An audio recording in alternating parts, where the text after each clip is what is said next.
It's the Do Not Scratch Your Eyes post-match phone-in on X or Twitter or whatever it's called these days. Well, good evening, everybody. Well, a rainy day in Birmingham. As always, well done to all of those who got up there in absolutely atrocious weather to shout on the Golden Boys. An increasingly difficult place to go, we know, because the last three opponents conceded 4. Do we look at that as a positive that we lost 2-1, or do we wonder why we didn't really start doing a number of things until we were 2-0 down again? It'd be interesting to hear what your thoughts are. Some of my thoughts were going to be around when the ball was in certain possession and when the ball was in either half. When the ball was with Birmingham in their half, they didn't mess around. They weren't playing, kind of long ball or anything like that. They moved the ball as quickly as they could to our half, and then they would play. And then they would cause, and if they gave, that's where they're going to take the risks. And when they took the risks, if they gave it away, we weren't causing, they weren't causing themselves any problems. They get back, they'd recover. When we had the ball in our half, we would tend to, again, just overplay too much. And one of the things that they did really well, their forwards, Adam Stansfield today didn't score a goal. He certainly got an assist, but I mean, an assist for that Dnsye Gray strike is neither here nor there in many ways, because it was such a spectacular solo effort. But one of the things Patrick Roberts, Dnsye Gray, and even the lad Dux as well, they did was they pressed us at the back. That's why we looked dangerous to ourselves when we had the ball in our own half, and we didn't do that enough to them. Today, the forward line until that second half didn't really put their defenders under pressure or their team under pressure. We made silly errors for the goals. I'm sure we're going to get to all of that. Let's get to Rich first of all. Open us up, and apologies, by the way, the other day for Twitter having a solid on meltdown in itself, which we don't really need, because let's face it, we can do the meltdowns here. We don't need Twitter to do it for us. Rich, sir, 2-1, a game where I thought there was a lot to take from. And if you're gonna lose a game, you lose a game, fine. But at least we had a go. But why can't we get going a bit bloody quicker? Well, sorry, Pete, I don't agree with you. I don't think we got going at all. I thought it was. I just can't believe what I'm watching. I mean, Birmingham have had the biggest off night of their night, yeah, and they've been comfortable. I don't care what anyone says. You're gonna have Watford supporters and say, "Oh, we've huffed and puffed. We've had a good go at Birmingham, 2-1 away." No, we didn't. We didn't have a go. We can't shoot straight. We've got a defence that is at the moment shambolic. I mean, how much longer have we got to put up with Pollock at centre back when we got people like Max Elaine sitting on the bench, can't get a sniff? It's just so frustrating to watch. We gift teams goals with a soft touch, and I'm sick of seeing us, huff and puff. We got some quality players in that team, and we've ended up with Sissoko and Kayembe on the pitch at the end, and we had Ince starting, and none of them offer a thing to this football club. And I just don't understand it. Why do we keep doing it? And we've got kids playing up front. I mean, Dnsye is about 6'6". He doesn't jump. He can't head a ball.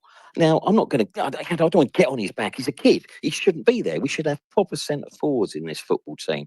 Semedo, what is a Semedo? Can someone tell me? Because he comes on and I don't see him touch the ball.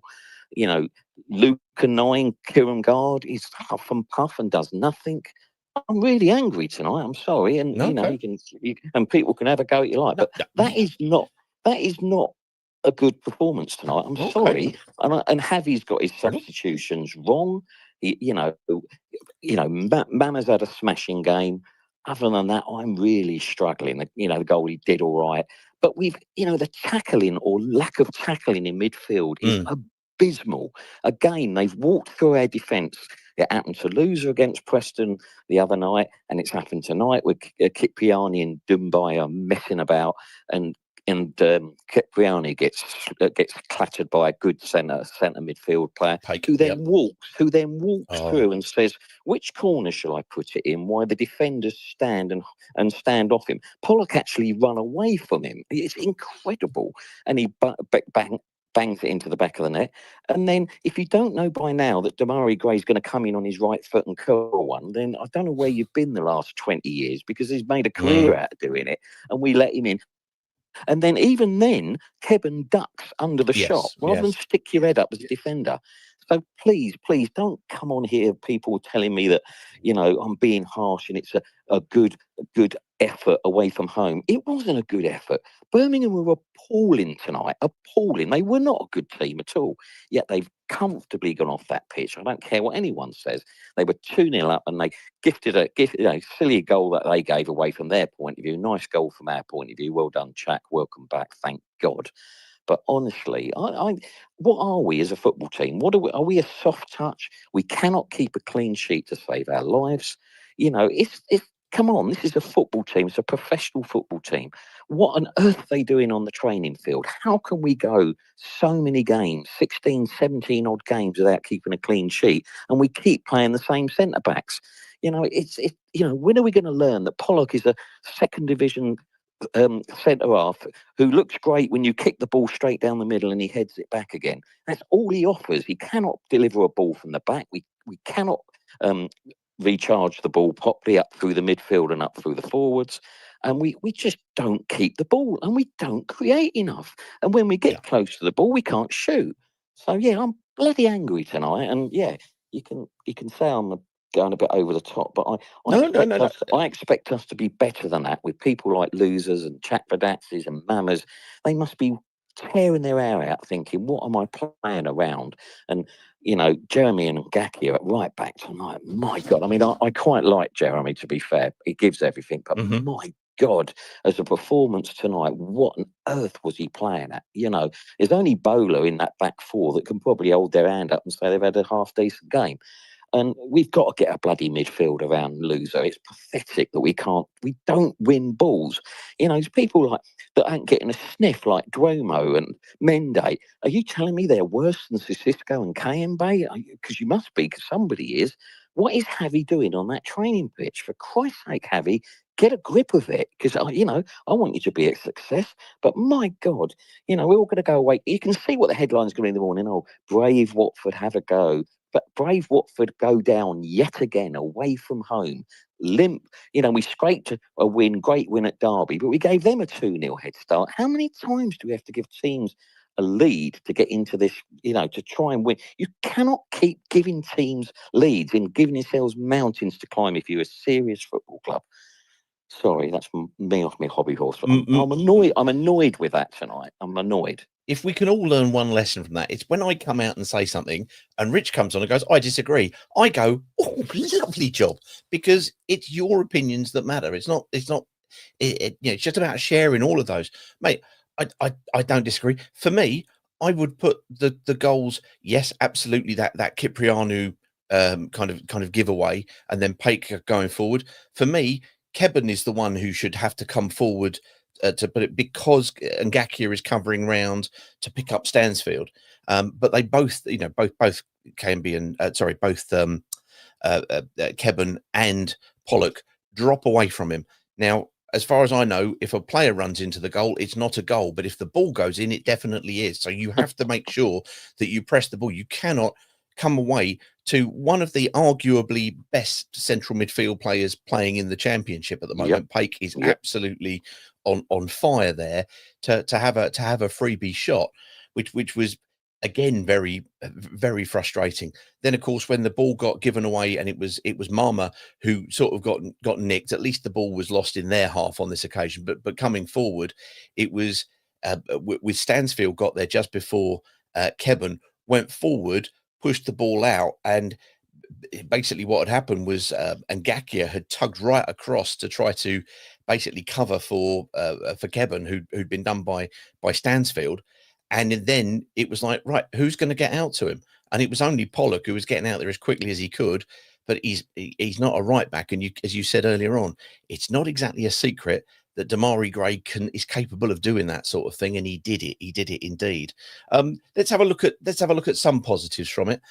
Mama and because of the suddenly the lack of wing options, very important that somebody we saw come back last Tuesday had 35 minutes tonight in Georgie Chakfatadze.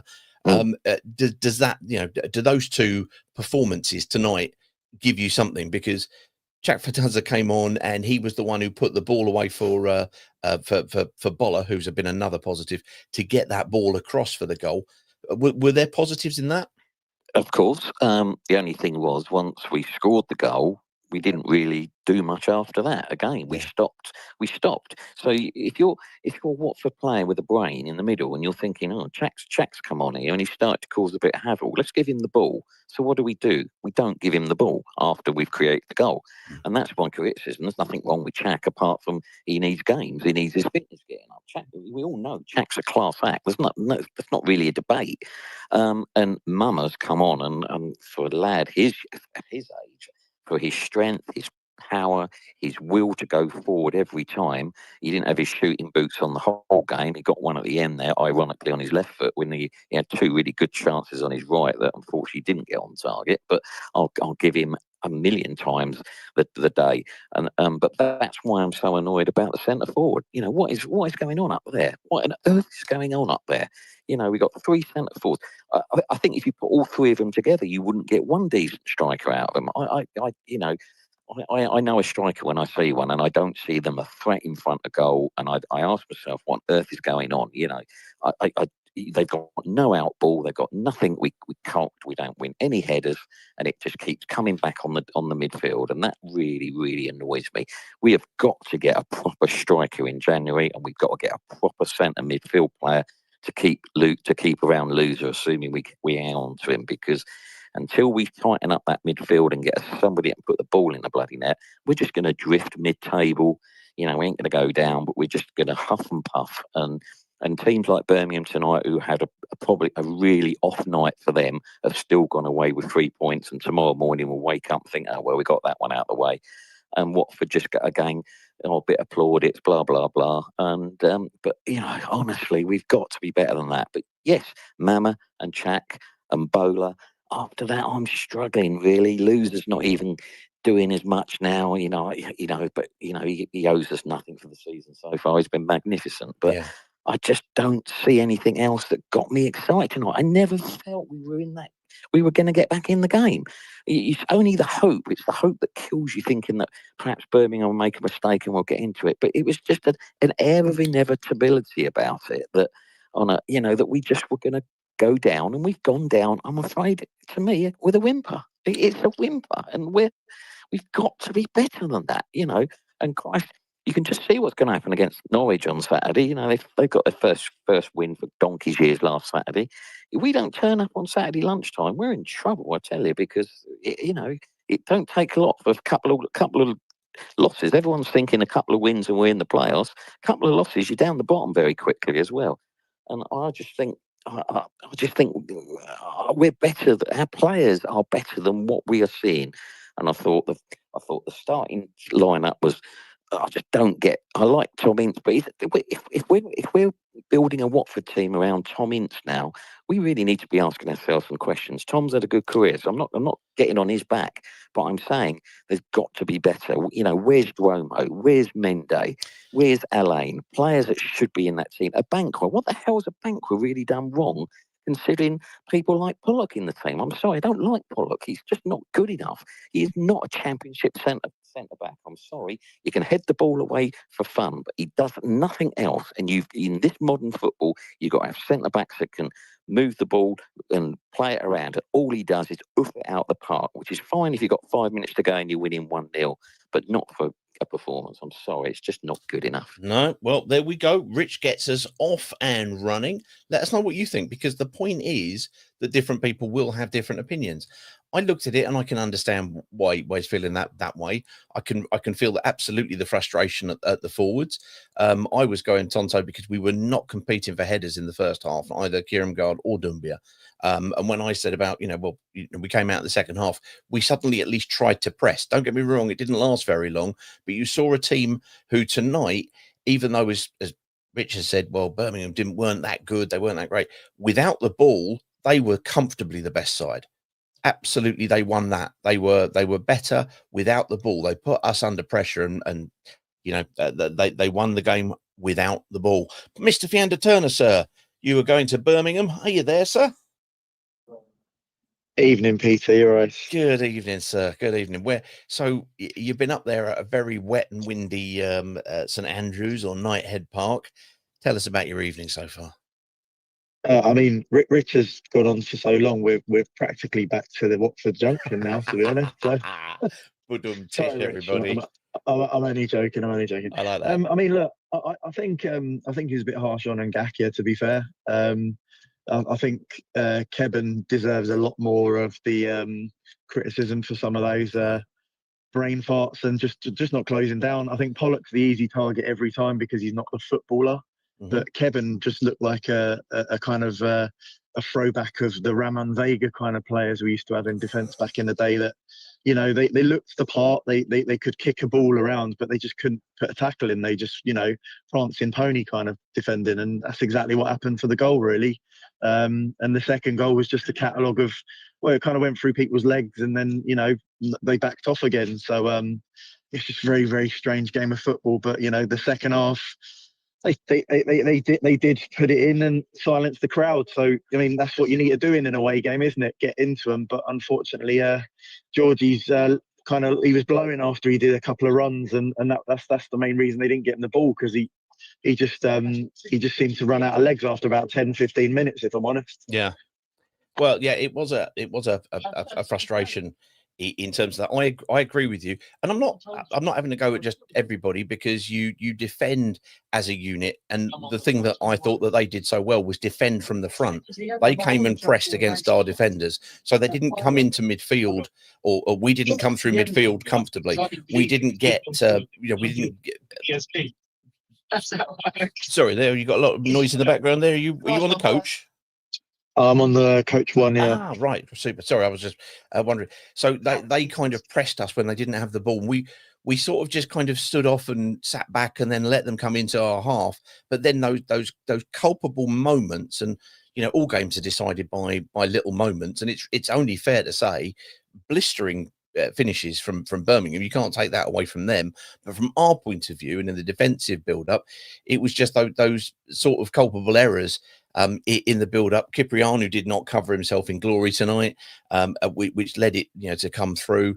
That shot from Paik, two defenders backing away, but I do feel that Kevin should have been the one who was pushing on more than Pollock, because Pollock was covering Dukes to his left, whereas you got Ngakia kind of coming round. And then with that second goal, that was the decisive moment, was that ball spilling in and Stansfield getting to it first and then pushing it out wide. But hey, we could have a post-mortem on every single goal we concede and blame, I'm sure, everybody. It's one of those things. Overall, bearing in mind that, once we gone 2-0, which was at that horrible time to concede a goal, which is just before half time, you got 15 minutes to think about it and decide about it. The second half, how did you see the general performance? Because the general sort of tone is obviously looking at that. It's very difficult when you make these sort of mistakes to come back and do something better about it.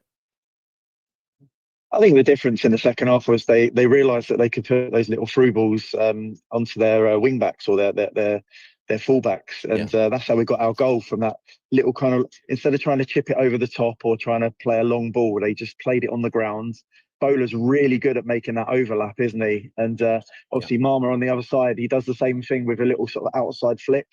And when it comes off, that's when we need that proper striker in the box to get on the end of it. And it came off again, and the trouble is we just didn't do it again afterwards. And when we did, there's just no one in the box, unfortunately. And I think a lot of the criticism on that with the strikers is that they just don't seem to be necessarily in the right place when those crosses are coming in, and goes a bit scrappy and we miss the chances. So I think that's why we have a strategy of doing these long shots all the time, because we just haven't got that clinical striker that we're crying out for.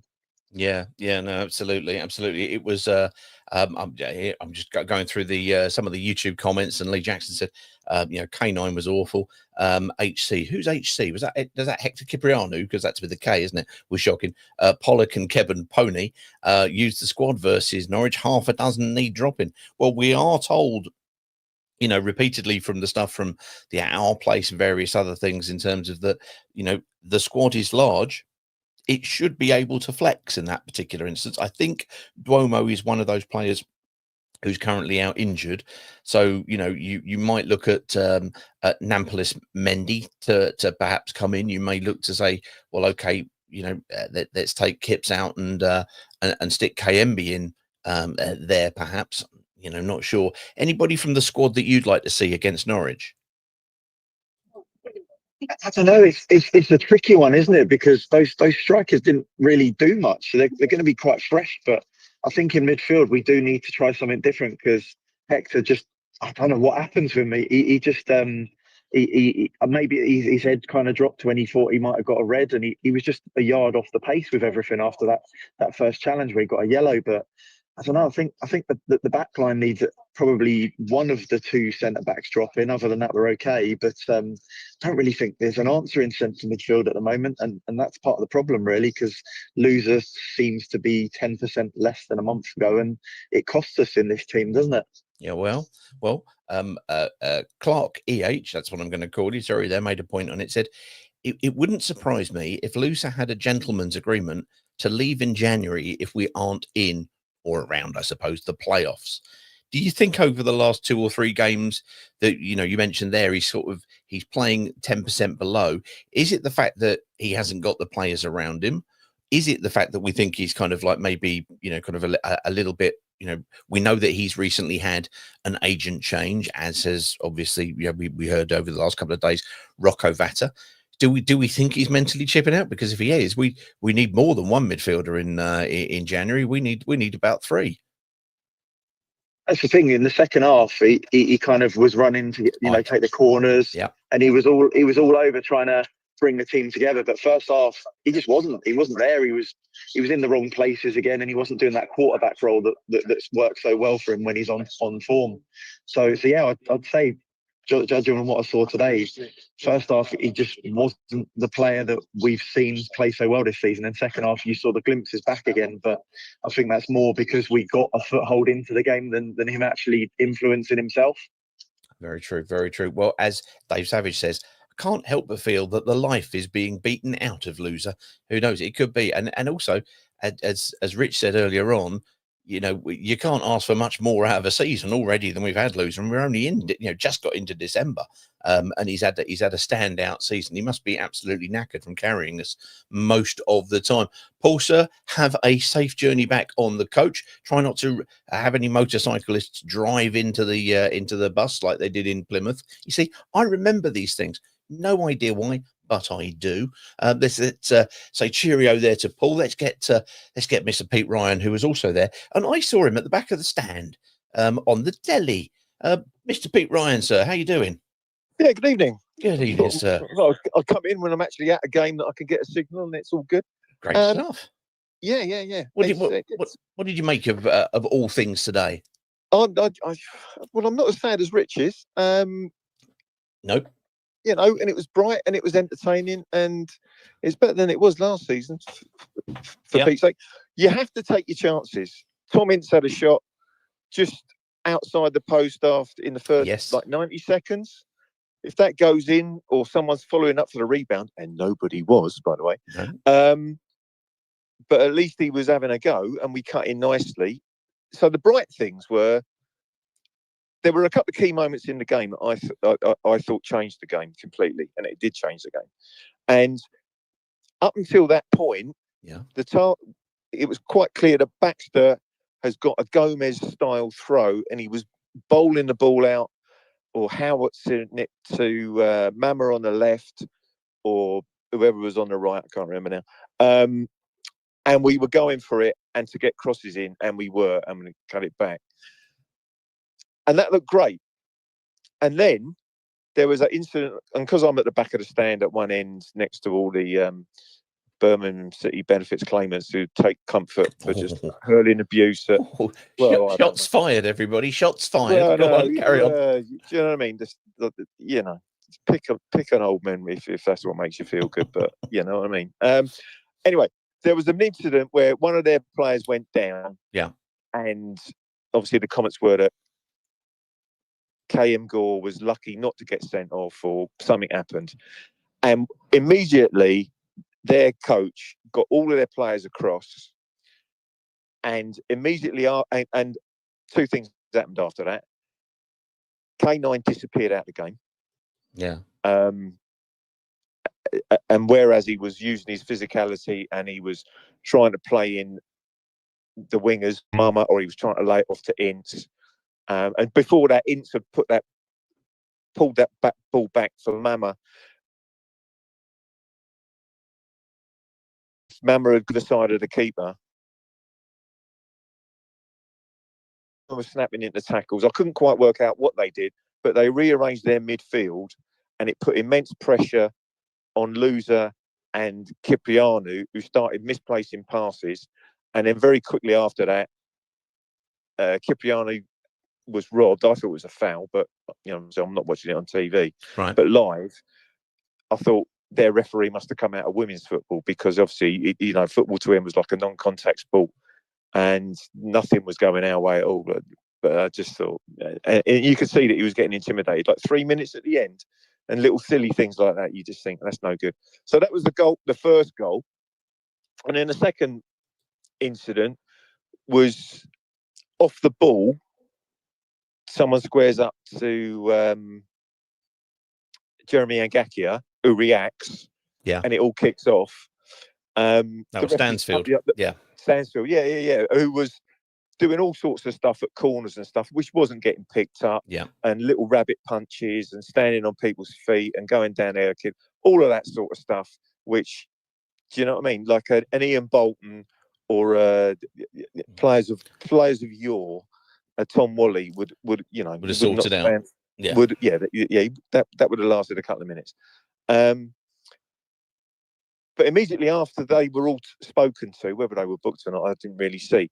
Ngakia, instead of taking his place on the right, and the lady next to me was screaming all during the game, that our fullbacks were standing off their wingers and not getting close to their wingers, which was true. And then when they did get the ball to Gray, Ngakia was in the middle.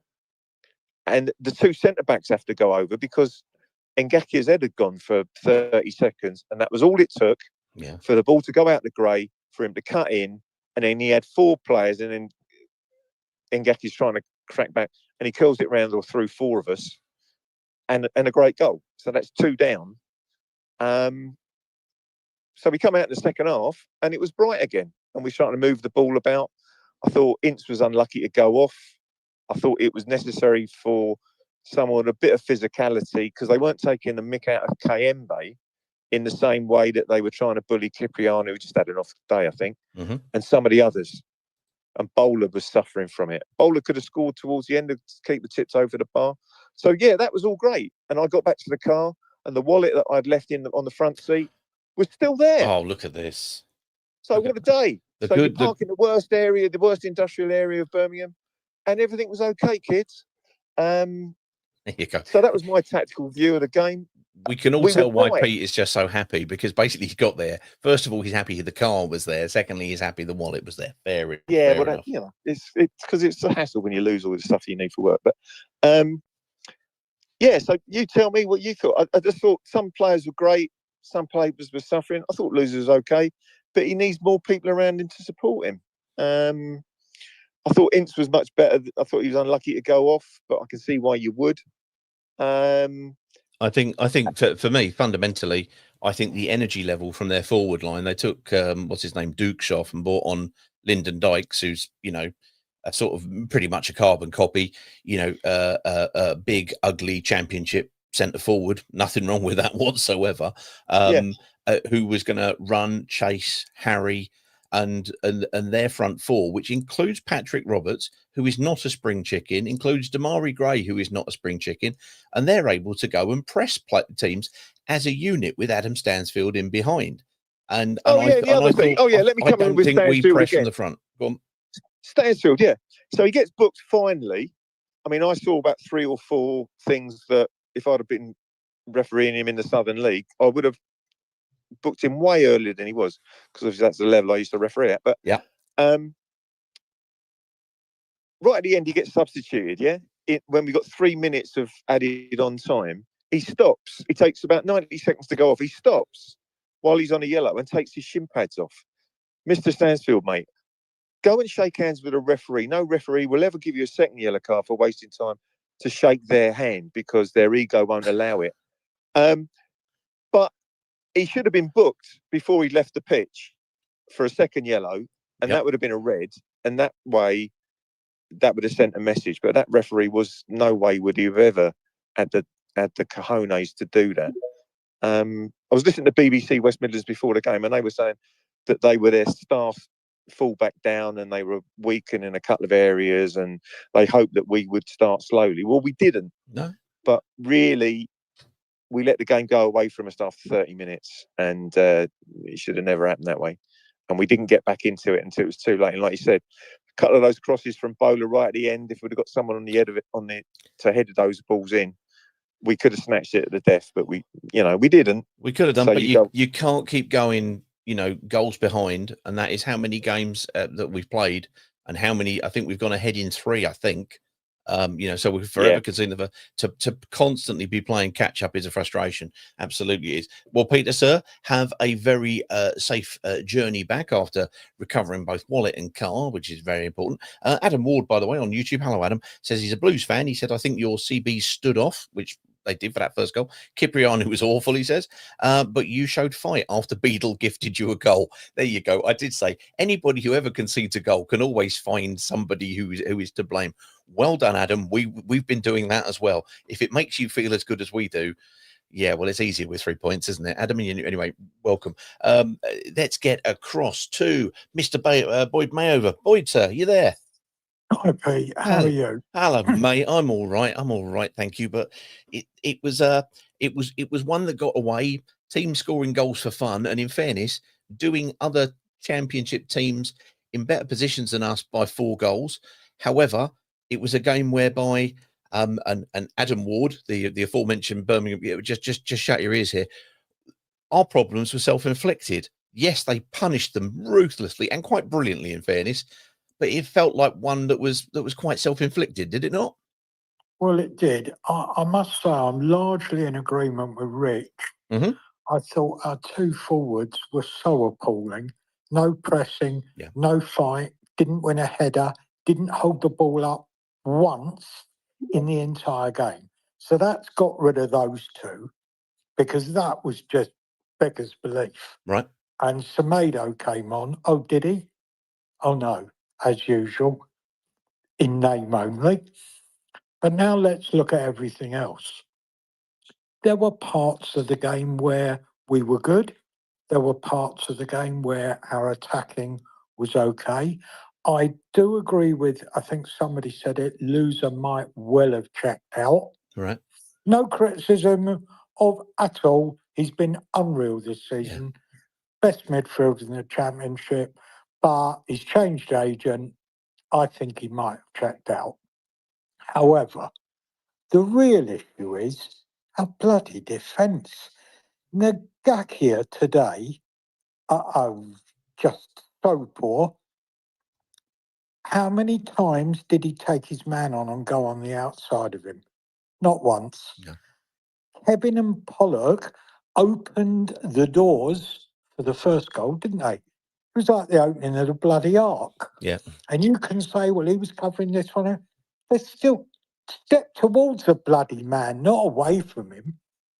Again, second goal. Didn't Pollock be much closer to him? All very well, people saying he got out as quick as he could. Well, he didn't get out that quick, and he was a long way off him when he shot. I mean, I agree with Rich. I think Pollock is Division 1 at best. Right. Great header of the ball, very brave, but that's the minimum requirement for a centre half. We fanboy this guy because he makes these block tackles and he heads the ball. We fanboy him. He can't play. He can't pass. I mean, the last 10 minutes when we needed the ball hit up front, how many times was he passing it sideways? But that's the least of the problem. We've got Max Alleyne on the bench. If I was Man City, I'd recall him. I agree about Elaine. I think it's an odd one that you've got somebody who can distribute, even when he was playing at left back in one game under Petzolano. We still said he was still the best passing forward, but for some reason he doesn't seem to be in with it at all. But I think most people are looking at this and saying let's maybe see a little bit of refreshing of certain areas, if anything else, for not just sticking with the same ones, because that's one of the things that we did have with Javi previously. In fairness, he had an embarrassment of riches in the Premier League, but he was always pretty loyal to the team who were there. But it feels like the consensus seems to be, one, we've been the authors of our own downfall, despite two fantastic strikes from Paik, who I thought showed what that's go and get a blueprint of what Paik is, and go and get somebody who's exactly like that and get them in next to Loser. That would be something, because he was more physical, he was stronger, he knew where to be, he kind of ran the show quietly. He wasn't as eye-catching as Loser, the goal notwithstanding, but he was equally as effective. And there was a lovely moment late on in the game when they were basically both going up at each other, and then it was like a shake of hands because they kind of recognized both each other were quality. But if we're going to have some kind of shake up in there, bearing in mind the injuries that we've got, and obviously I don't know if you heard, but Iran Kunda has had to go home for a week or so. What kind of refreshment other than Max Alleyne at the back? Who would you go in for up front, and what would you do in midfield, do you reckon? Well, unfortunately, up front we don't have any options. We just don't, do we? We've got three forwards, haven't we? Dnsye, Luca and Semedo. Yeah. So it's not exactly sport for choice, which I blame on the owner. So that's a different thing. Mama has to play because we now don't have another winger. Chak is going to have to take time to get him back in. I think it's the defensive errors. I would drop both centre halves. I would have a Banquet and a Lane without any question. If there was another right back, I'd have them, because I just thought Ngakia tonight. I mean, and he was walking at the end, which I don't like. Yeah, walking too many times. I just thought, and also, Pete, how many tackles did we win? I'm not, this isn't one of those, we didn't try. I'm not saying that. Yeah. I'm saying, how many tackles did we win? I think it was one of those whereby, and some people have, and I'll get to it in a moment, but Yukin Tesla, I'll call it that, said, let's be fair to Birmingham. They're a decent team, by the way, and fair play, absolutely.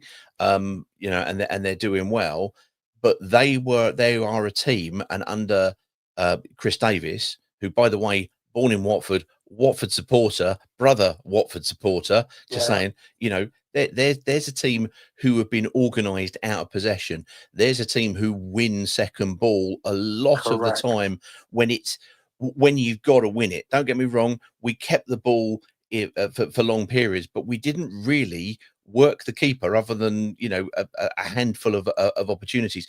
They would kind of press the ball where it needs to be pressed and how it needed to be pressed. I was impressed with Birmingham. I'm not saying that they're the next Man City or anything, although given their money, they might end up becoming that way. But yeah, fair play to them. Yeah, we have got limitations. Have we got three centre forwards who are going to be decent in 18 months but aren't now? No, I actually don't think so. Okay. I always look for a bit of physicality in your centre forwards, and then comes the touch. and I don't think they've got it. Unfortunately, I think we need 2 centre halves. I think Cipriano probably should be rested. Yeah. And I'd bring in Mendes. Shame we can't bring in Duomo, but I understand he's injured. Up front, there's nothing we can do, Pete. We've not got anybody else, have we? Well, I suppose one of the questions is: do we change shape? Do we go to a 4-3-3? Do we go to a 4-2-3-1, which is sort of what we were still a little bit with Dnsye there, and that allows you to maybe play Dnsye up front as a single striker. Personally, I prefer to see 2 up front and go and give it a go, but I can fully understand why a shake-up of sorts is required. It's a frustration night, but it's one of those. Anyway, thank you very much indeed, Boyd, as ever. You're welcome. Lovely stuff from Boyd. Let's get across to, oh, I got him in, and now he's gone. Where is he? There we go. Let's get across. He's been waiting in forever, and I imagine he's going to be sitting there somewhere on the M1 with Colin in tow, probably. Let's get across to Wendover and see whereabouts he is.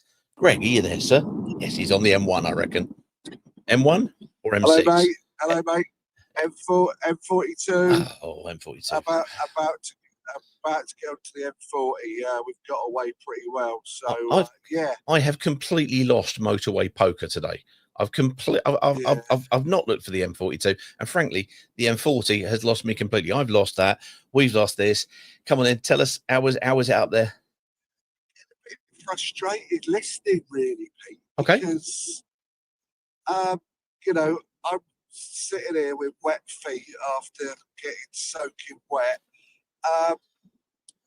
And I'm frustrated because I think we're so close to being a good side. So close. Fine margins. It is fine margins. Yep. Disagree with Rich around Birmingham being poor. They weren't poor. We didn't catch them on an off night. They're a decent side.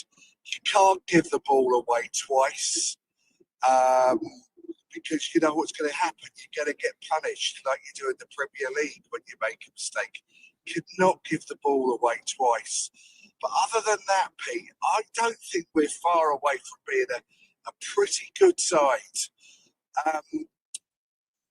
I was at the fans forum, as you know, and a question about an experienced forward was made. Yeah. And the answer was, well, if we had one, he'd be blocking the way of 3 that we're trying to develop.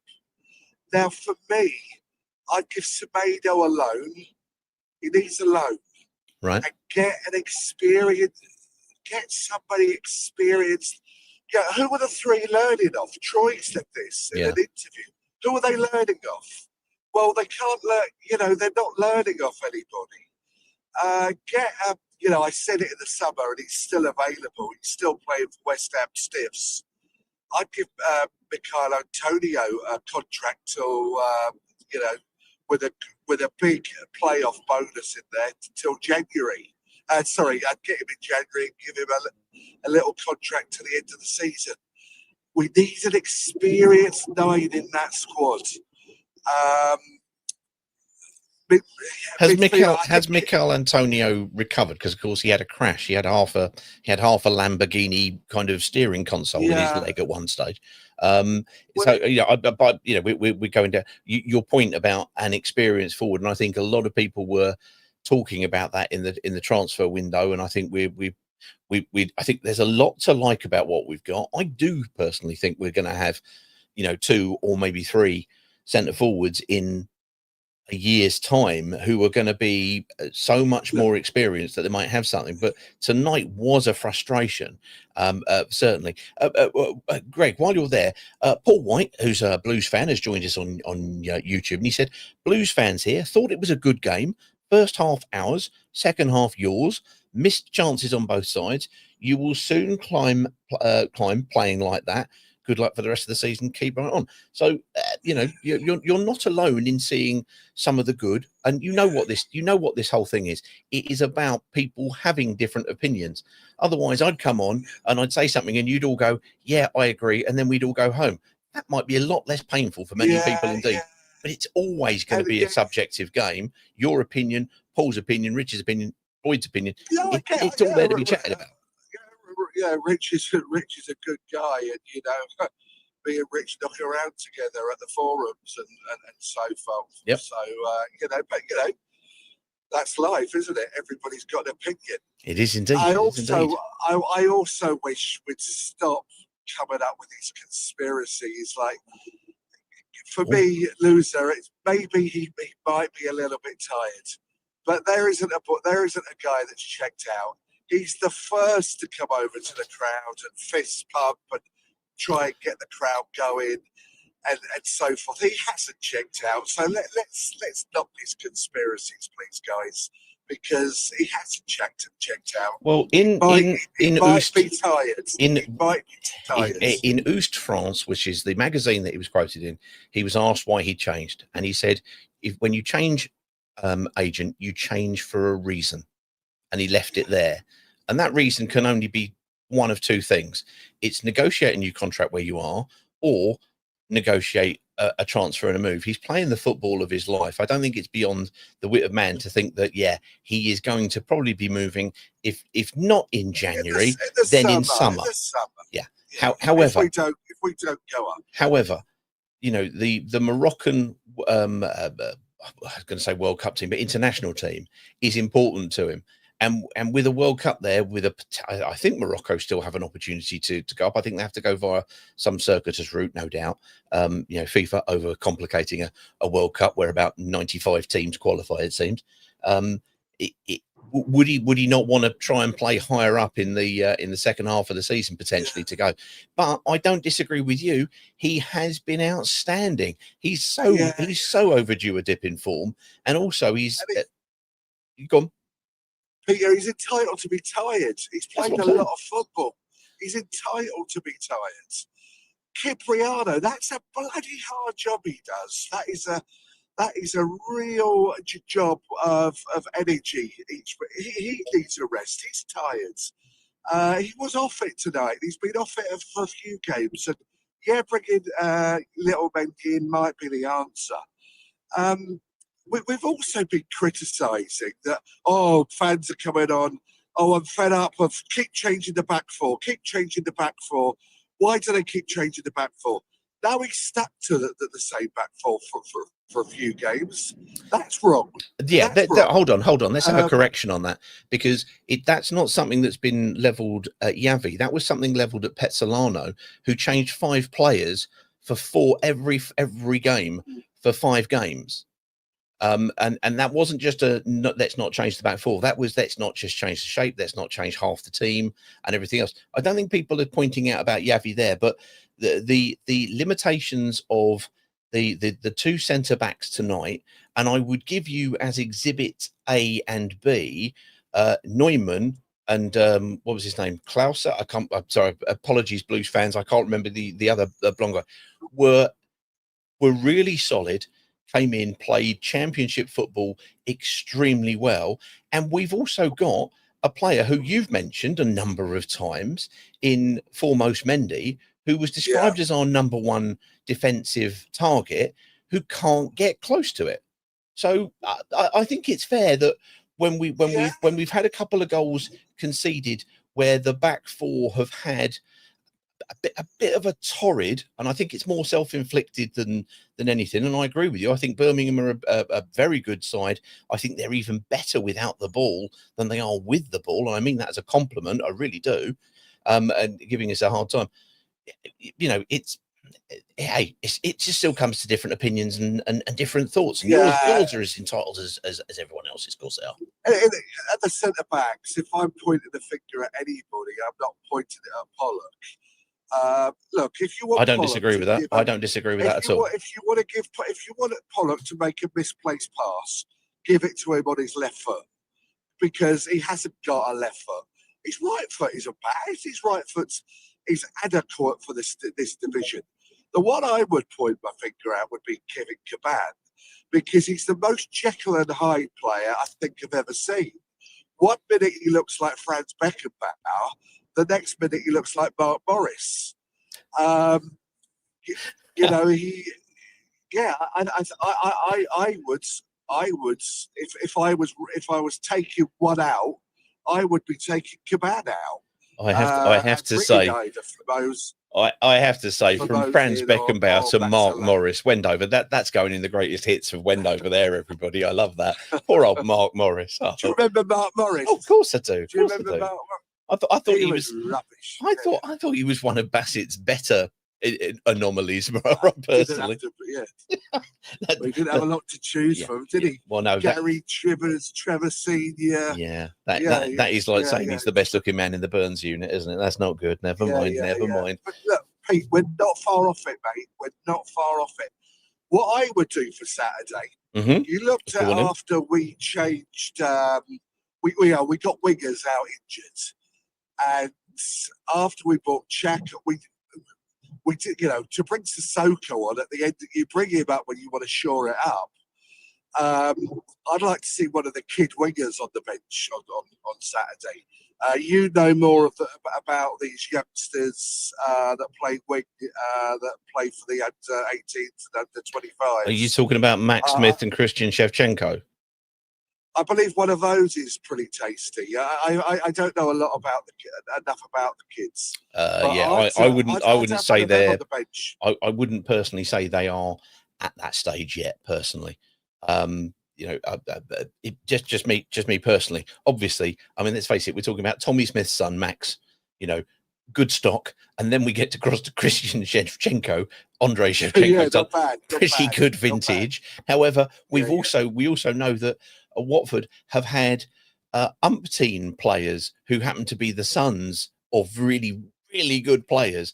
Bergkamp, anybody? No, not that one. His son. It didn't quite work. Dennis Wise's boy. Wise's boy. Exactly. What about the lads?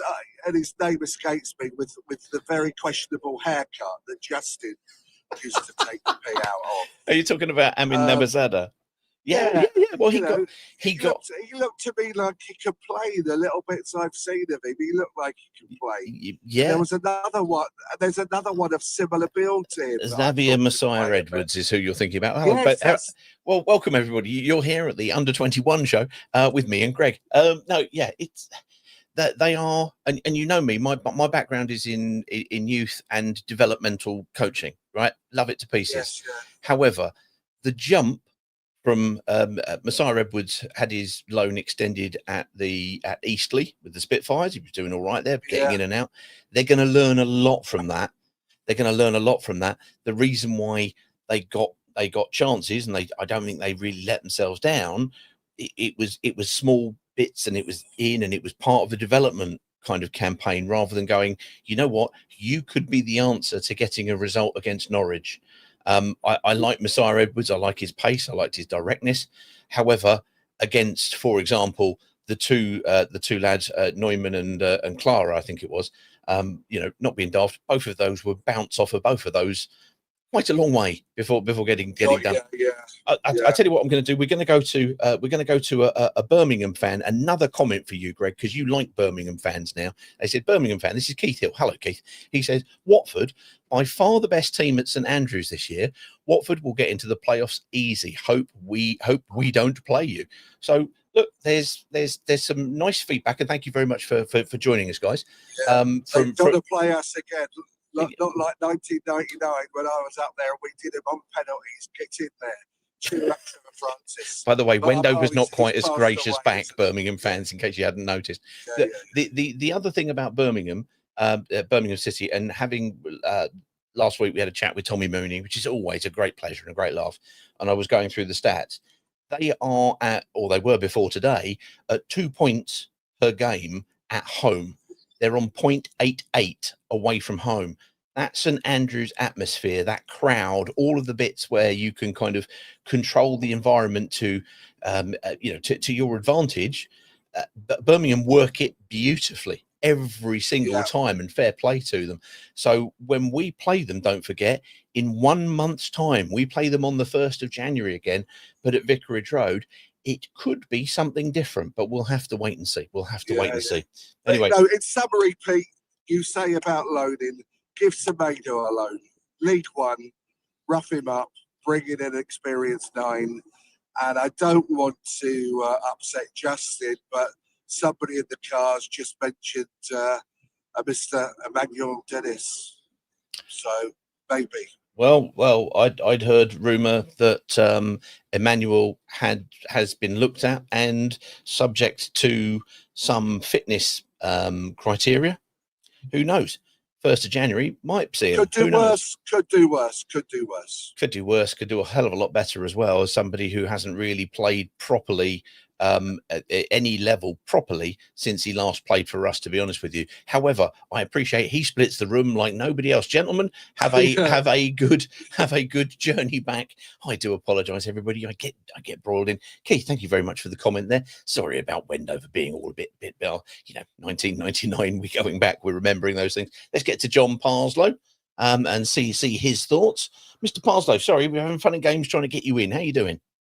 I'm good. How are you doing, Peter? I'm all right, thank you. I'm all right. Okay. We're sort of somewhat licking our wounds, somewhat picking things apart. Also thinking about kind of reconstruction for next game. Where's your head at the moment after today? Yeah, well, straight after the game I was on the dog walk. Yeah, slightly postponed because it looked like we might get back into it, and then it was taking her out, and then Rich came on. I thought, oh, okay, this will be good. I won't have to call in. But within 20 seconds in speaking, sorry, Rich, I was pressing the request button. So been waiting since you have been since this started, which is fine. Apologies, don't worry. No, not a criticism because I got home because it was a bit windy out there anyway. Yeah. Look, I'll come to the critique bit, but the case for the defence and the case for being a bit harsh, Rich. I just look at it this way, right? You got Bar out, you got Vatter out, yeah, you get Irankunda out, and you've got Chak Fatadze out. And what I mean by out for Chak Fatadze, he can't start the game. You've got Baxter out and Selikin now. Bax had a great game, okay, so that's really good. But I do think there's a bit of communication problem at the back, but he had a superb game. And I think those 4 attacking players and the way we've structured the squad is so important to the front players, because the young front players, as you said, are developing, and we know we haven't got a proper centre forward. You know, in the chat, I was asking if we could get Troy on at halftime because he was commentating. Indeed. So we know that's a problem, but we've been compensating in the way we've been playing. And I think even Loser, I think just not having that width for those players with pace. Now, Mama's a great player. He's superb, and it's so good that we've got him, and it's so good we've got Chak back. But they're slightly different, right? Because they're technically really good players and they can run the ball, but they haven't got that power and drive in the other side's back. So we are missing something. So the reason why I think it's a bit harsh is we've gone to, as you've just said, so you wrap it up, a side that is superb at home, playing really well. Yep. And, I'm sorry, they didn't look quite as good tonight because we made it difficult, right? And this is why the Birmingham fans are coming on and going, actually, that was a bloody hard game. Yeah. I thought we were competitive. I thought we were in there. Their press, both up front and in defence, was the difference because they, as you say, you've covered it. I thought it was all over the park. I thought midfield as well. I thought they pressed really, really well, which gets you on the front foot. Sorry to sound like a broken record, everybody, but I couldn't agree with John Moore here. I absolutely agree. Yeah. So they're pressing up and putting us on pressure, but at times we were playing around it, so it was okay. Mm-hmm. But in defence, they also pressure us on our shots. And so which we didn't. I'm furious about the two, and I'm sorry. Pollock is getting really unfair criticism. Rare. I don't really see that he did anything wrong in that game, and he gets called out for his lack of footballing ability in certain games. But when he's not there, you certainly miss him, right? He's so important. That was on Kevin, right? I think for both goals, right? He just, he just wasn't there. He wasn't in that space. He had to close it both times. He ducked under a shot, right? There was 4 players closing. Pollock does his thing, and what you need is that base. So I think Javi's got a really difficult job. And the question about why hasn't it been changed, right? We were saying before, we need more consistency, right? We've had that, and we've been on a 5-game run without losing. That's why he hasn't changed the squad, because you wouldn't really just freshen it up a little bit, which he was trying to do.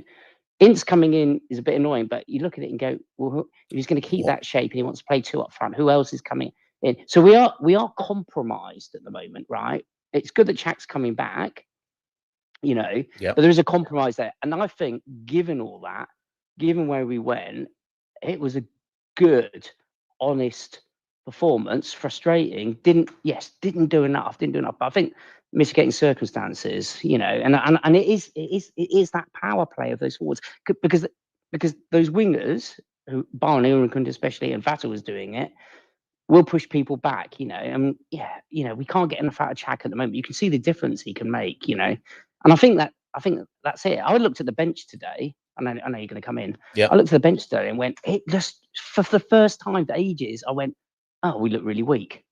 Do you know what I mean? And I hadn't thought that for a long time. It was always like, well, it's not going wrong. We can bring him, or we can, there's just something missing, So I think, yes, he will have to look at the back. Sorry, and the other thing I just wanted to say a little bit was, so the criticism bit is when we're playing like that and when it's trouble, you just need your defense to be super, super solid, right? Yeah. And yes, that's unacceptable in what we do. So that's right. But the difference was for me was, I mean, I've just seen the goals again on TV actually. They look outstanding. You're going to look at it; they'll probably be up there in bloody goal of the month situation. Not being daft side, for anybody who please go and have another look at the Damari Gray shot. When the shot is from the left side from the right side of the goal, looking across at him hitting it, he hits it, and then the massive amount of droplets of water as it hits the back of the that shade that. It's a beautiful strike. Birmingham should have a look at it and go, Christ, look at that! Isn't that wonderful? We've got to look at it the flip side and go, where has that come from and how and why? No, agree. I totally agree, because the difference a little bit is like if we put pressure on him, maybe he doesn't quite hit it as sweet as that, and it just goes past the post. Absolutely. Which happened to Dnsye shot, which happened to a number of Rose Ed shots. It happened to a couple of times for Mamo and stuff, and I think that was just basically the difference. It was just those two moments where if we put the press on and they still score, fine, brilliant goals. Do you know what I mean? So that's why I agree, and that's frustrating. But that's kind of individual mistakes. But I thought throughout the game, they were worried, and we were just one tiny toe away from Bola, with that chip through. I know that I agree with Rich at the end. It was frustrating because we just didn't push on again. But I think that's where I was saying I just don't think we had the players to come on to do that again. Who's going to come on and do that at that point? And the problem is, like we say, Semedo, Bomb, I mean, in the chat we sent at half time, well, Kungard and Dnsye, it's not really working. None of us are going, hey, get Semedo on, were we? Do you mean? And that shows where the problem is, and he puts himself about a bit, but yes, we do have a problem up front, and they do have to look at something. Obviously, I'm with you actually, just on that last bit of your conversation. If the answer is now Dennis, then they're missing the point a bit, right? Yeah. Because he's just going to end up playing a little bit like a Chak behind. I mean, I love Dennis the best, and I'd want it to work because I think there should be a player in there. But we've been down that road, and it doesn't work. And Blackburn, was it Blackburn or whoever? It was not Blackburn. there. I'd rather side Lyndon Dykes. And when we need something, throw him up front. I mean, look, for every Lyndon Dykes, somebody will say, I know Devon White. Sorry, people of a certain age, Devon White. Limited, but does what you need. Does what it says on the tin. Here's a quick one for you. Harry HJ Clark 95. Thank you very much for making a point in the comments here. And his point is, mid-table mediocrity yet again, and I understand what this is meaning, but I'm also seeing a different subtext in this, because we've played 18, we've won 6, drawn 6, lost 6, and I understand what he means, but we're in 15th. In 14th are Southampton on exactly the same game difference, and below us are Leicester on exactly the same. So we're not alone in not being able to kind of quite get everything going as we might like to have, and other teams who have fallen even, almost be careful what you wish for sort of moments there. It's a tricky one, and it's a tricky night because it's a disappointing result. But there we go. Yeah, just follow up on that though. But I've no fear of looking downwards. I've said this for ages, right? You in this league to get in the playoffs, you need to be slightly better than average, right? And I think we are slightly better, and I think we will progress. I don't have any doubts of that. My concern is if we, to lose Irankunda again today for whatever reasons, and you can open up conspiracy theories again, but I don't know. I guess you'll find out in the next few days, but exactly what that is. But yeah, but to lose him on top of Bar as well is just is a bit painful, and Harry's got a little bit of a job to think about for Norwich, who unfortunately bloody now changed managers, and I don't know if the good money was on Jefferson. Everybody, if you want to earn some money, I guess it's put it on Josh Sargent to score again. Almost certainly. The barista always scores. We know this. Yes. I don't know why we. So I'm frustrated as well, but I'm a little bit. I just think everybody's just just be a little bit understanding of everything. Really, it wasn't that. I think the guys who've gone tonight are actually a lot more positive than some of the callers, by the sounds of things. Hey, all opinions are allowed. All opinions are, there to be discussed, there to be debated, there to be agreed with, there to be disagreed with, whatever. It's simply a barometer of what other people are thinking, and it's nothing ever any more clever than that at all. Right, let's get across to the US. Uncle Ron is here to join us, and say what his thoughts are. Uncle, are you there, or are you hiding in a cupboard from your children? I am actually hiding from the children. Yeah. I know it's wrong of me, but I don't really care what the score is as long as Ron is hiding from his own children, because I find that very funny. I'm sorry, judge me on that. Go on, sir. What are your thoughts? You came on, you've come on other times when we've won. You've come on other times when we've lost. What were your thoughts tonight? Because we played 2 up, but it didn't really work, did it? No, I think tonight was incredibly disappointing. I thought Cipriano was atrocious, absolutely atrocious. He could have been sent off, and I tweeted, substitute him now, because if he gives the ref another chance to possibly give him another yellow card, then he'll take it if he realizes the mistake he made. But not just that, he's been very, very poor lately. And I said, I think last time, that he reminded me of Josh McCachran, when you pronounce it. Yeah, 5 yards sideways or backwards passes. And he gave the first goal away. It was his fault. And I said, take him off. And then he goes and does that. He's been very, very poor lately. I'm afraid he looks like a League One player. He seems like a very nice person. And perhaps that's the problem, because he's very lightweight. He seems to process things just a couple of seconds too slow. And I've got no problem with players from the lower leagues coming up. Yeah. In fact, I'll talk to you. I'll remind you of Andy Hesenthaler, who came from Redbridge Forest, I think it was. Yes, it was. But look at the difference in size, in build. Sorry. Size, because Andy Hesenthaler's very short. But look at the size of the legs, right? You remember Andy Hesenthaler's legs, right? Compare the size of their legs, and there's no nastiness in this team, Peter. None at all. And if we look back to A.D. Boothroyd's side, you wouldn't want to meet Marlon King and Gavin Marn and Malky Mackay down an alley, would you? But you wouldn't be nervous if you bumped into Hector Cipriano.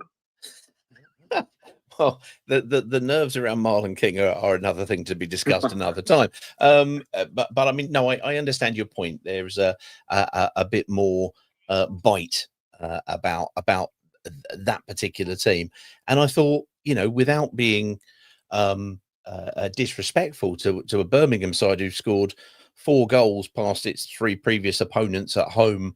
And then today, and they've come on and said some nice things. So thank you, guys. We do appreciate that. But I thought they were the template for what we've got to do when we haven't got the ball, which is when the hardworking, industrious, the Andy Hesenthaler side of things. Because and I appreciate there will be some people who go, Andy Hesenthaler, who is he, and why is Ron admiring his legs? I understand that. That would be a question mark. However, he would just keep running and running and running. He would cover every single blade of grass, going forward, going backwards, all over the place. And part of that, and that industriousness that we saw from Birmingham without the ball, and I appreciate it's never a good thing to hear somebody come on and compliment the opposition when they've just taken the 3 points away. But I thought that was, for me, that was the blueprint for how I'd like to see us operate. But I don't think we've got forwards with that energy. I don't think we've got wingers who are doing that. In fairness, I thought Mama gave us something, but gave us a lot even without the ball and was getting back. But when you've got Damari Gray and Patrick Roberts getting back to the edge of their own, 18-yard box to make sure that, whilst we played nicely in possession, that we weren't having it easy all day, that's got to be the template. That's got to be the template to try to make sure that not necessarily nastiness, but that hard, ugly side of the game is done at the same time. Because I agree, sometimes we are a little bit nice. I'm going to ask the question though, because Vic Bate put it across and just went, in terms of we're talking about this, is the squad good enough? I mean, i.e. across the squad, and it's not talking about the numbers, because we know we've got a number of players who seemingly can't get into the squad. If your name's Mendy, you're not coming in, sort of thing. But is the quality of the squad in all of the areas good enough? That's his question. Definitely not. Definitely not. Look at Keremgard. It's very odd, Keremgard, because if you just look at his body, he seems to have the strength, but he plays like Jamie Morley on Ozempic. I mean, it's just so limp. You've got in the midfield Tom Ince. I mean, why is Tom Ince playing? What? He's a good pro. Well, I'm sure Dr. Shipman was good with his younger patients. Doesn't mean you'd want him, around anyone. But why Tom Ince? I mean, why does he have to be there? It's like when you go to the toilet and you defecate and you can't, and then you flush 9 times, there's still a stain on the porcelain. Ron, once again, you're oversharing. And once again, I'm now on video. People can see me going corpsing at all of this.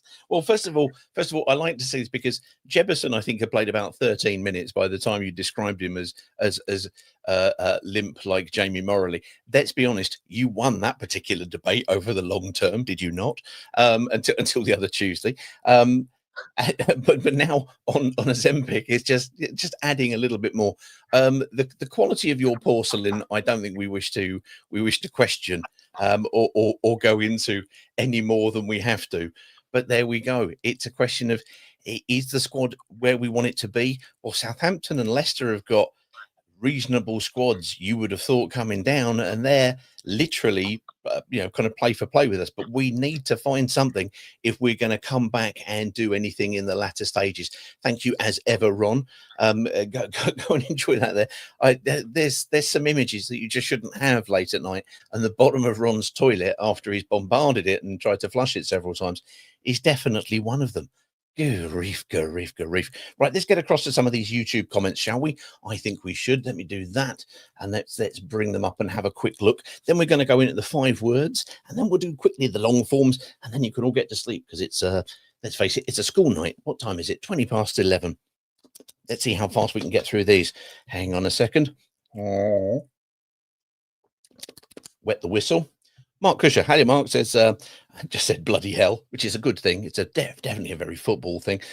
Sean WFC says, KMB off to AFCON and Cipriano in poor form. Where does our midfield look? What does it look like over Christmas? Very good point. Josh Lewis says, men against boys, Hector lucky to stay on, which was the point that Ron just made there. Absolutely. HJ 2025 here says, Mark Boller comes out of that game with some credit. He really is a good left back. I think he's just improving. Whereas and Gakia tonight wasn't at the same levels that he's been. Boller just seems to be permanently getting better. Lee J said K9 was awful. HC was shocking. I think that was Hector Cipriano with a C, but unless we've got another HC, don't know. Pollock and Kevin Pony used the squad versus Norwich. He said half a dozen need dropping. We will see. I mentioned earlier on, Clarky said it wouldn't surprise me if Loser had a gentleman's agreement to leave in January if we aren't in the playoffs. I can understand, excuse me, how that could be a thing. But Greg says, let's not conspiracy theorize, if that's even a word. Who knows? Dave Savage says, can't help but feel that the life is being beaten out of Loser. Yeah, he could be just due a bit of a downturn in form. I thought today in the second half, I did think he did really, really well.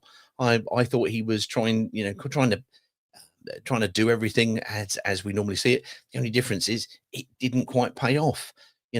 against Preston, we didn't quite get a winner. You know, and sometimes that might make us look at it and we judge the result rather than the individual performance. But he's been outstanding. If he has a dip, he has a dip. If he gets sold, frankly, and he gets a chance and gets a decent move, I don't think there's anybody from Watford who's going to be, you know, resenting him for that, because he's having a standout. Dave Savage said, little moments of magic from Shaq, but so many moments with balls crossed in and nobody there to receive, dead centre in the middle. Yeah, there was another point when in the second half when Birmingham were getting forward, and they get forward, they get bodies into the box, you know, and that was another one where I just looked at it and thought, oh, why can't we do that? Why don't we do that? Why don't we do that?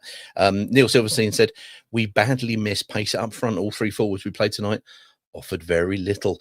Clarkey, I'm going to call you Clarkey, by the way. Need 4-3-3 with Mama. Allow him to be more attacking and less chasing back. Offers more than the two strikers who can't get a shot in. Absolutely. Neil back again. He also said, oh, also there. Don't know what that meant, but never mind.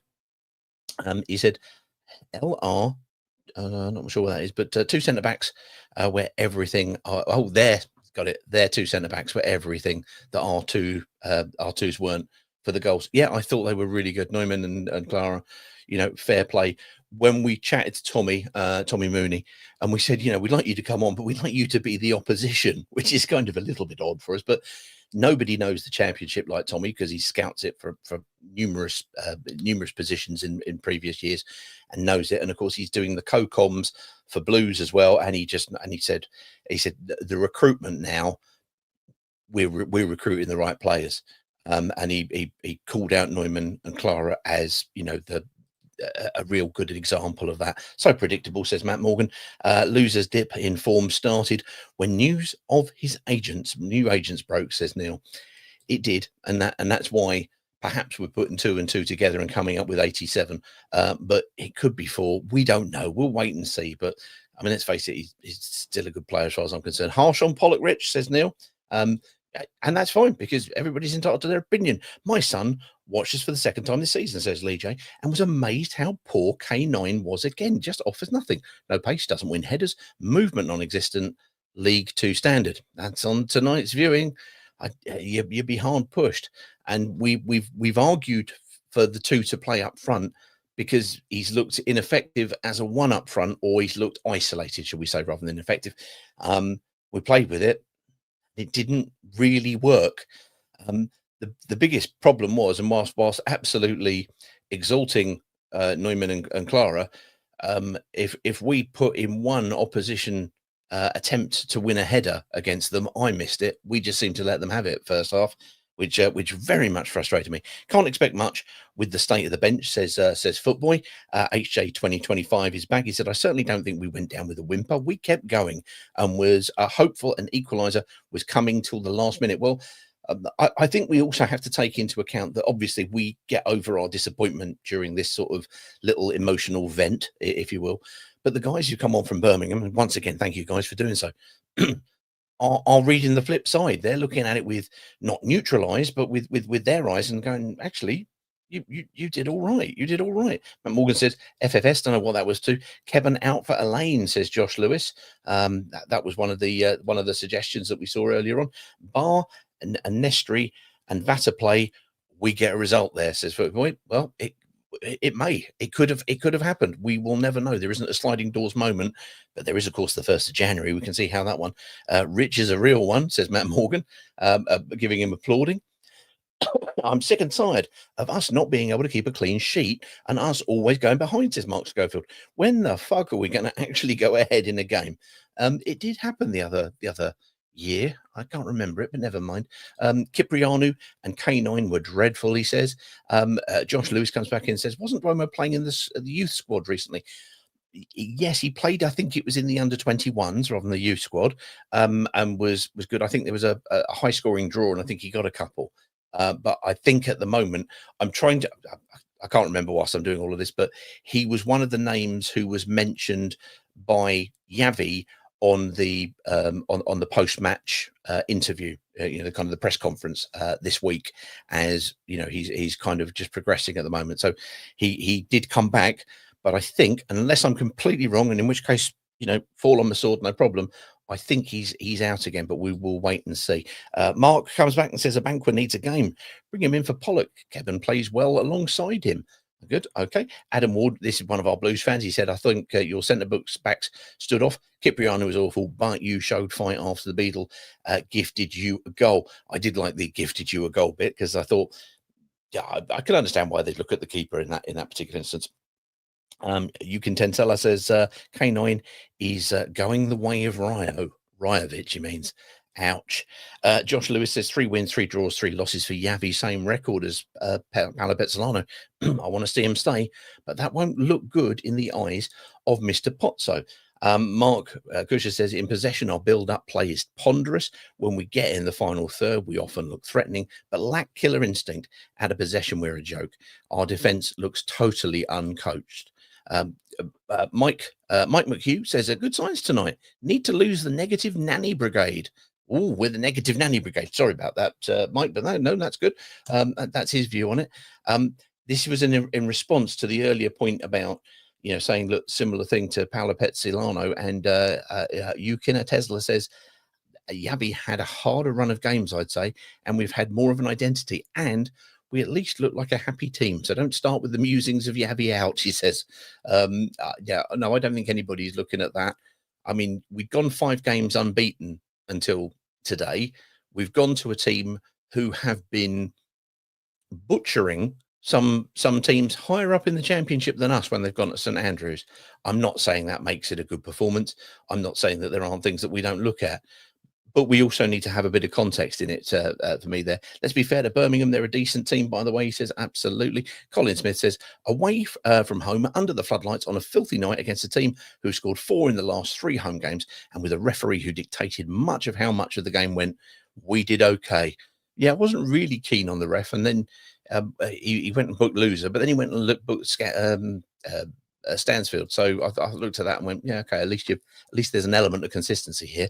Cipriano worldie scored a worldie against us in the EFL Trophy final whistle at Peterborough. Yeah, that's Adam Ward back there remembering the was it the Virtu League? Yeah, and it was the almost like the final hurrah for Cipriano at Peterborough, and it was a heck of a worldie. It was a great shot. Wasn't his night tonight. Let's hope it picks up. But I do understand why people are looking at it and saying needs to play quicker, needs to be, and read the game, read the play, and pass quicker as well. Needs to possibly be a little bit, a bit stronger, because in the championship, as I say, look at Paik. That's the blueprint. Josh Lewis says, I think what hurts most is Brom didn't look too great. He said they didn't offer much past the second half, but we stood off like they were prime Barca. Also, odd ref. I do agree it was an odd ref, but yeah, when aren't they really? It's one of those, isn't it, really? I do still think that I thought Birmingham without the ball were the best team that I've seen us play without the ball. With the ball, yeah, okay. They took the 2 chances. They got the little bit of glitter to take the chances when they were afforded it. Birmingham, good team, says Alfie James. I agree with you. Not good enough tonight. Birmingham weren't at their best, but took their chances. We didn't, says Bradder. 1181. Petris, Abankwah, Elaine, N. Mendy, Semedo, all to start versus Norwich, says Lee J. Ooh, that's an interesting one. Paul White was one of the other Blues fans, came back and he said, Blues fan here, thought it was a good game. First half ours, second half yours. Missed chances on both sides. You will soon climb. Playing like that. Good luck for the rest of the season. KRO, which is of course keep right on, which is now emblazoned on chimneys, or will be when the big new Birmingham stadium gets put together. Fair comment and thanks, says Brad. To whom? Yeah, there's lots of conversations I'm just reading here. Loser 1 yellow away from suspension. At least that will get people off his back when he gets that, says Footywood. Yeah, okay, off his back. I think personally his high standard has been ludicrously high, and I think it's almost impossible to keep it that way all the time. This guy Boyd talking rubbish, says Jamie, and Gakia walking as he'd been up and down for 90 minutes, exhausted. Most consistent performer this season. Tonight was an average performance, but he's far from the problem there. No, I think I didn't think he was at his heady height, and as you say, average. That's fine. But I understand, kind of both points of view. Birmingham fan Keith Hill, we said earlier on, Watford by far the best team at St Andrews this year. Watford will get into the playoffs easy. Hope we don't play you. Well, we will. It'll be called January the 1st, when we'll all be having hangovers and all having to watch football in the cold at Vicarage Road. Colin said, I'm with Wendover. Too much negativity. Forwards, the only issue, he says, HJ 2025. Some of the goals K9 has scored makes me think there's a player in there. Plus, Dnsye has a lot of potential. We just need a number 9 who is ready and consistent now. Agree. Kev Jackson, hello, Kev. Well, I enjoyed it, he says. Unfortunately, we still look like a team of individuals recruited to turn a profit rather than a team of players signed to do a job in the Championship. There is certainly an element of that, most certainly. I think that's a very fair observation. Visco BLL says, Watford attack like Real Madrid, but defend like Wolves this season. Well, that was Steve Agrizovic, wasn't it? He said, when we played at Coventry, we attack like Real Madrid and we defend like the dog and duck. But Visca there has given us a lift up to Wolves, which probably isn't much of a lift this season. I see your blue background, Peter. I know. I put it in. I threw it in. Started off and I thought something's a bit odd. I don't have my comfortable blue background. Now I do. Birmingham fans, enjoy the blueness. Just saying. Try and get Max Dowman in January, says Matt Morgan.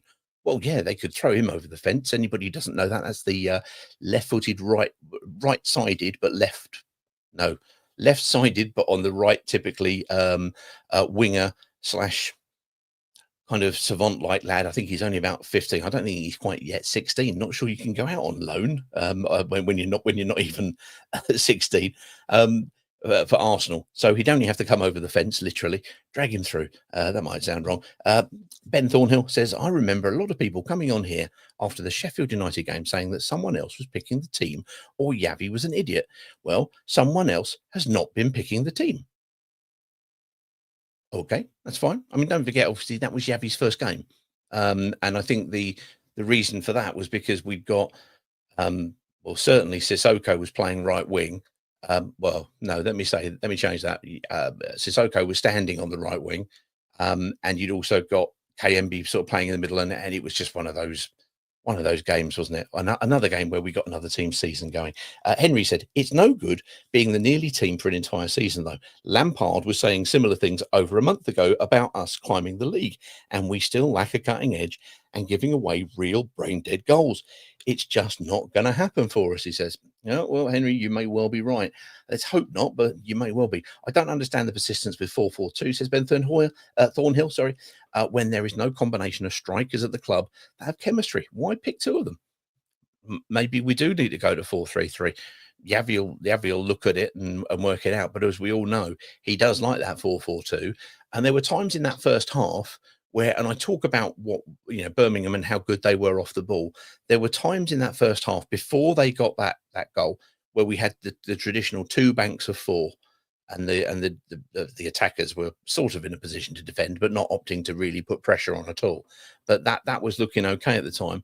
The moment you give that sloppy ball away from Cipriano slipping, and then the 2 centre backs dripping off, Pake finishes it, and then it's there. 3 at the back.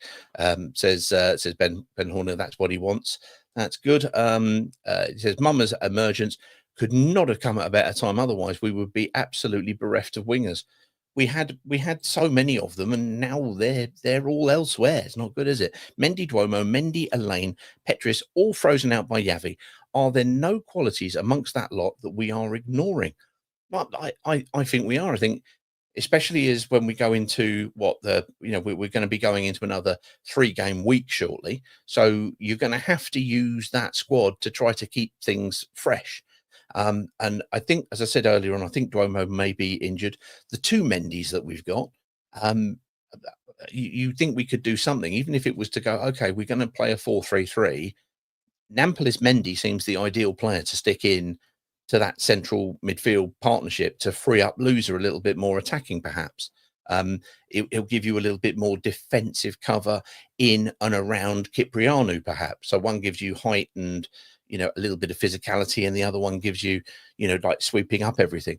The game, I'm trying to remember, it might well have been Petzolano's last game. It might have been Oxford, could be wrong. They played that shape, and didn't look as bad as everything had been going at that time. 5 million for Kieran Gard doesn't look like a brilliant investment at this point. Are we hoping he will stay on Udinese books?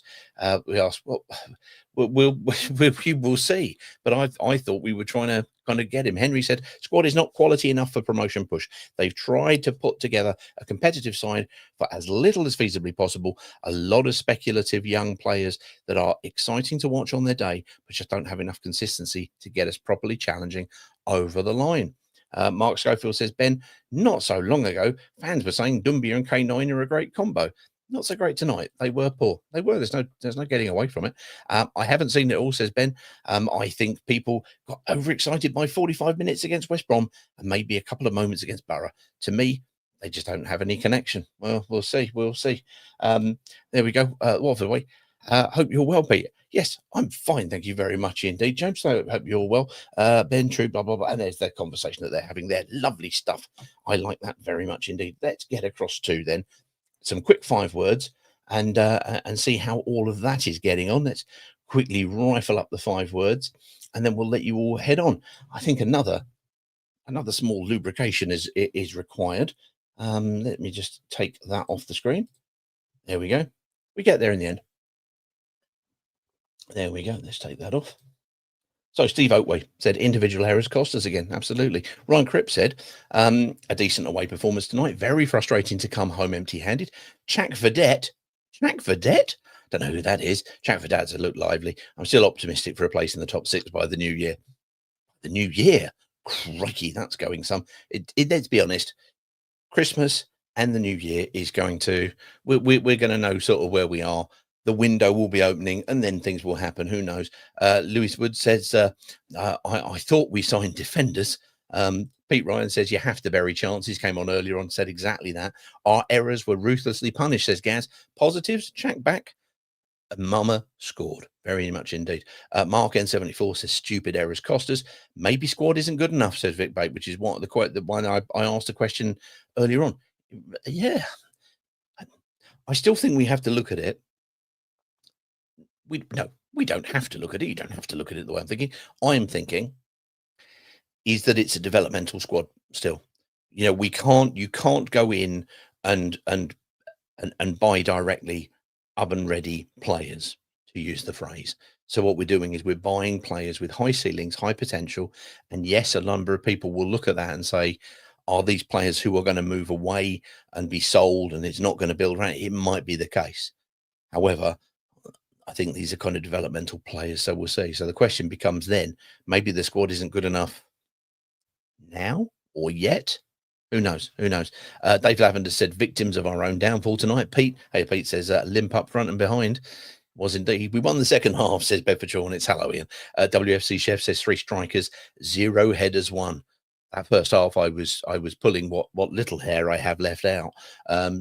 Pete Joyless Jones says stupid mistakes again. Simon Parkin said conceded first 13 from 18. Thank you for that, son. I mean, that says it all. You go ahead in games, you've got an ability to set up how you want to. At the moment, we're forever having to chase these things. Mid-table mediocrity, says Harry, and I mentioned the fact that Southampton and Leicester are sandwiching us in the middle. Gaz said must beat Norwich and Wednesday. Andy Smith says ref loves Brum. Unlucky lads. Alan WFC says both goals gifted to them. Nero the Golden Boy says gift goals get beat, repeat. Jason Loop says mid-table mediocrity surely awaits. No, that's not true at all, Jason. Mediocrity, mid-table, we have it right now. Go ahead, fill your boots. Willie Eckerslike says we still need a striker. Hello, Ken. Hampshire Hornet says playoffs, having a laugh. It does feel like it's stretching away. We've been talking about how 6 points covered, 3rd down to 17th. That's now going to start elongating.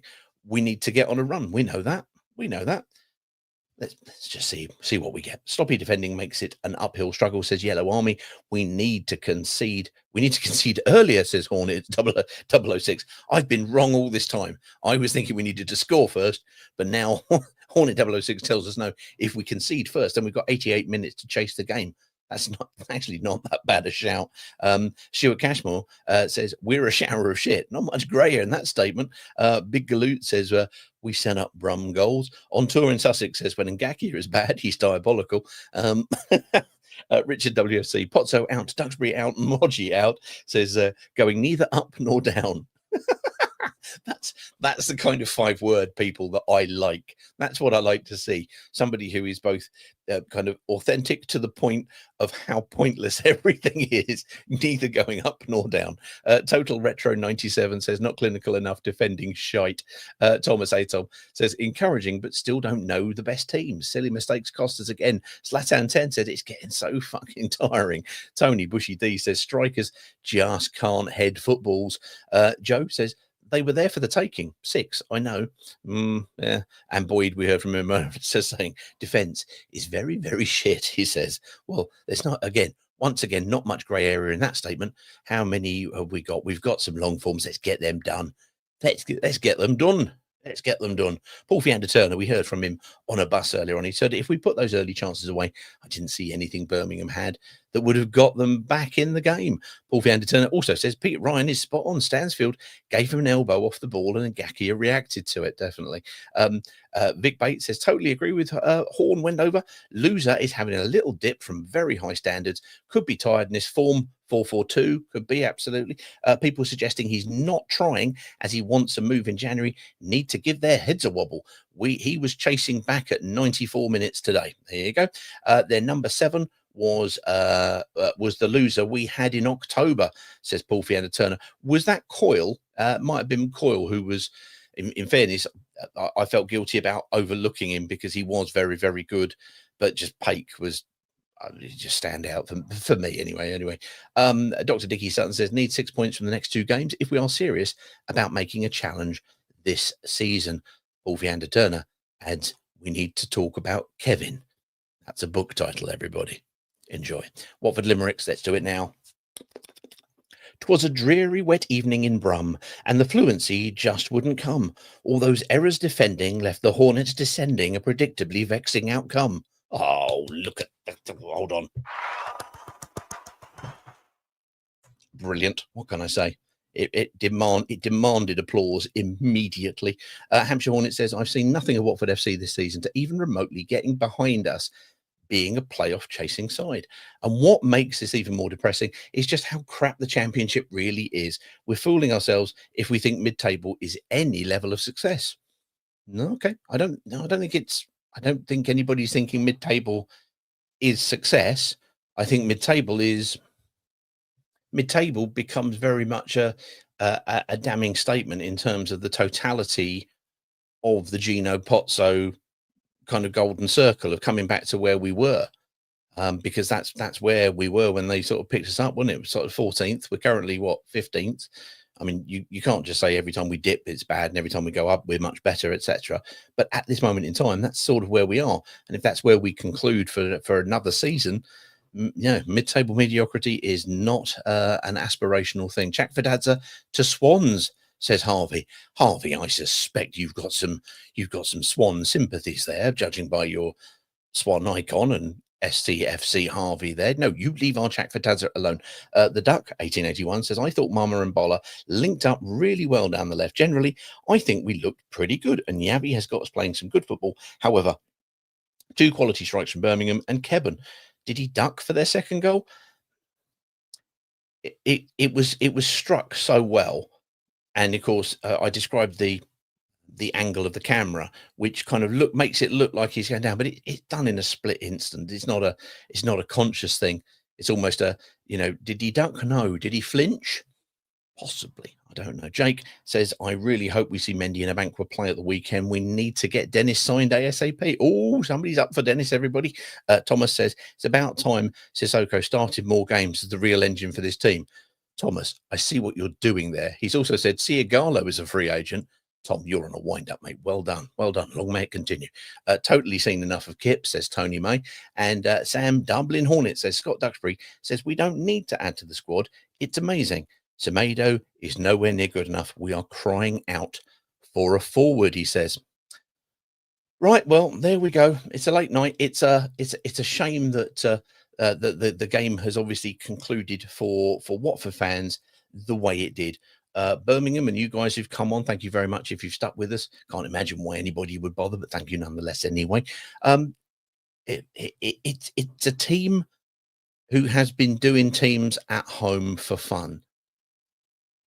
Yes, we maybe gave them a bit of a game and a bit of a worry at the last. Was it the standard that we want to be at? No.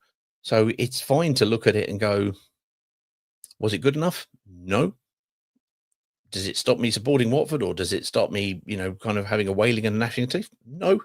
It's one of those. They're football games. The only way to avoid losing them is not to play them, and I don't think anybody wants that. So we'll turn and we will look to Norwich on Saturday, a team again in need of a jump start, and we know what Watford is like. Basically, you can buy us from Halfords to get your season up and running if you got a dodgy carburettor or whatever. We will see, but a result is needed to get some momentum back into it. We were 5 games unbeaten. You're not going to stay unbeaten all the time. That's the nature of this thing. But we need to go from being that 1-6, drawn 6, lost 6, to getting something into the positive end of the of the whole thing, so that we can move forward. So there we go. Anyway, guys, thank you as ever for staying with us. 2-1 it finished at St Andrews. We'll see where we go from here. Norwich is the way forward, and we will see you all on Saturday at the ground on Hereafter. Normal rubbish,